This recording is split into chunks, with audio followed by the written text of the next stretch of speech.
Now, for the most part, this is a question about the zero product rule. Now, we talked about it for a different question in this set, but if you have a quadratic, you're finding the x-intercepts, that means you set it equal to 0, then you factor, and the next step most of us do without thinking is called the zero product rule, where you set each piece independently equal to 0.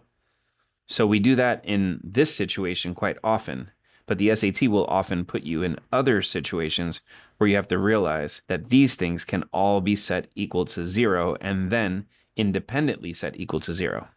Now, why can we set the whole thing equal to 0? That's because we're being asked about x-intercepts. And x-intercepts are the place where y is 0. By the way, the y-intercept is also the place where x is 0. So we're being asked for the x-intercepts here. So that's the idea that we're going to take all this stuff and set it equal to 0. So then the zero product rule comes into play. All of these parentheses here are all multiplied together with this 2 as well. And the answer is 0.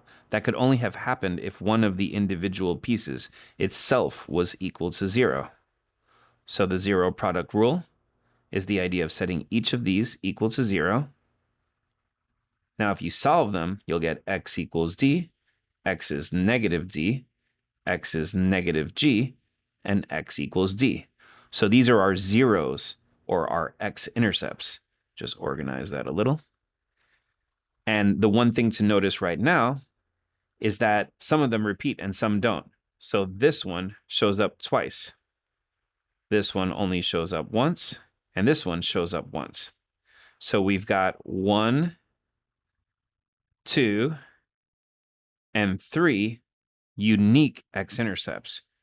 We've got the negative d, the negative g, and then the positive d that kind of repeats itself twice. So it only uniquely shows up once. So that's the idea of the distinct x-intercepts. If it repeats, it'll still only count as 1 when we're talking about distinct x-intercepts.